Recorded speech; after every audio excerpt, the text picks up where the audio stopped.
नमस्कार दोस्तों, मैं रवि कुमार। आज हम लोग बात करेंगे उन डॉक्टरों के बारे में जिनको बेरहमी से चाकू भोंककर, बलात्कार कर कर और चश्मे के शीशा आँख में भोंककर मारा गया। लेकिन हमारे वहाँ के चीफ मिनिस्टर ममता बनर्जी एक शब्द बोलने के लिए तैयार नहीं थी और जहाँ डॉक्टर लोग धरना दे रहे थे वहाँ पे जाती है धरना देने के लिए। किसके खिलाफ? गृह मंत्रालय आपके पास, स्वास्थ्य मंत्रालय आपके पास, वहाँ के चीफ मिनिस्टर आप। तो किसके विरुद्ध आप धरना स्थल पे जाते हैं, प्रोटेस्ट करते हैं? और तो और वहाँ से आने के बाद सभी डॉक्टर लोग को इधर से उधर ट्रांसफ़र कर दिया जाता है, क्योंकि जो डॉक्टर धरना स्थल पे जाते हैं उन सभी डॉक्टर को जल्द से जल्द ट्रांसफ़र किया जाता है और जो ईमानदार वहाँ के पुलिस ऑफिसर हैं उनको भी ट्रांसफ़र किया जाता है। इससे साफ पता चलता है कि कुछ सालों से जो ममता बनर्जी पश्चिम बंगाल में जितने भी कारनामा हुआ है वहाँ पे उनके नेता या ममता बनर्जी का हाथ है या हाथ नहीं है, तो ममता बनर्जी कुछ इस तरह का काम अपने सरकार में किए हैं जिससे डरते हैं अपने नेता से या जो क्राइम कर रहा है उससे, कि अगर वो जेल जाता है या उसका सहयोग हम नहीं करते हैं तो मेरे बारे में काला चिट्ठा का पुर्जा खुल सकता है। नहीं तो इतने बड़े बड़े क्राइम हो रहा है पश्चिम बंगाल में, उसके बावजूद भी ममता बनर्जी चुप क्यों रहती है? अगर सोशल मीडिया के दौर नहीं होता तो अभी ममता बनर्जी चुपचाप उस हत्यारे को बचा पाती। लेकिन सोशल मीडिया के दौर में आजकल आप कुछ भी कर लीजिए, बचना मुश्किल है। चाहे आप सत्ता में हो, पावर हो या आपके सिर पे किसी का हाथ हो।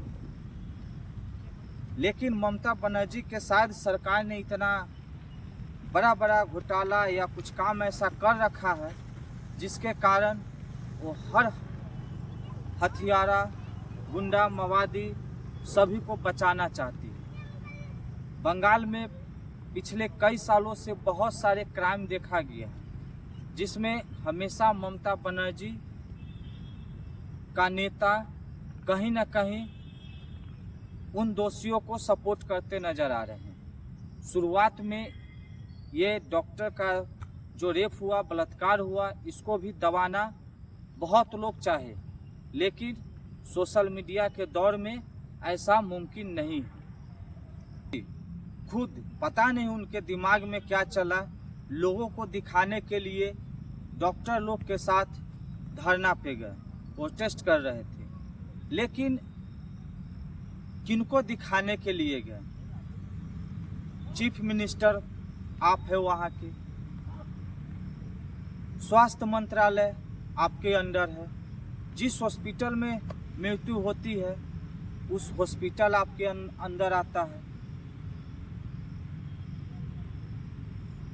गृह मंत्रालय आपके अंदर में है, सारा पावर आपके अंदर। आप किसके खिलाफ आवाज उठाने गए?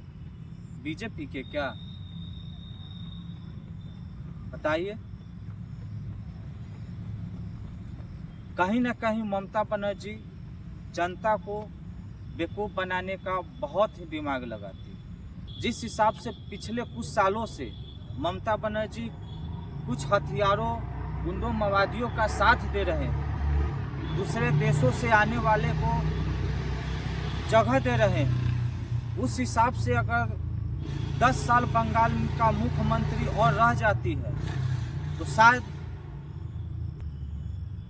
शायद पश्चिम बंगाल को नया देश बनाने की मांग करने लगेंगे। इसलिए मेरे साथियों, वहाँ के जो भी हमारे वीडियो देख रहे हैं, वहाँ पे अगला बेर आप लोग किसी और पार्टी को मुख्यमंत्री बनाइए, लेकिन ममता बनर्जी को साइड कीजिए।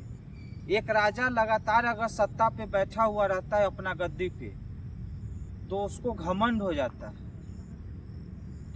राजा को भी गद्दी से उतारने के बाद पता चलता है कि मेरा पावर अब कुछ नहीं है। तो हम लोग या आप लोग बहुत दिन समय दिए हैं, अब चेंज करने की बारी आ रही है।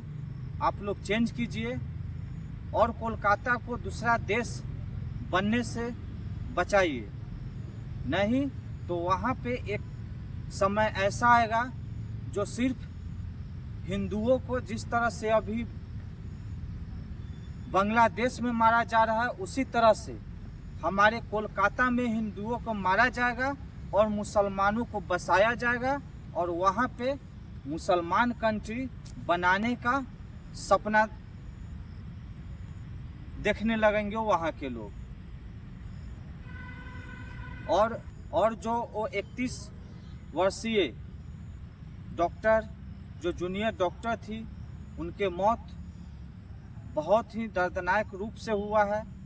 उनके पिताजी को शुरुआत में कुछ कहकर गलत साबित करने की कोशिश किया गया।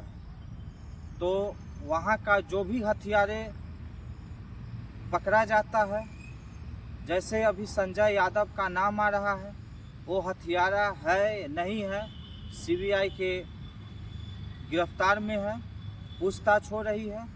हाईकोर्ट ने आदेश दिया है कि आप अपने से पूछताछ कीजिए, क्योंकि हो सकता है इसमें बहुत बड़े नेता का भी हाथ हो सकता है।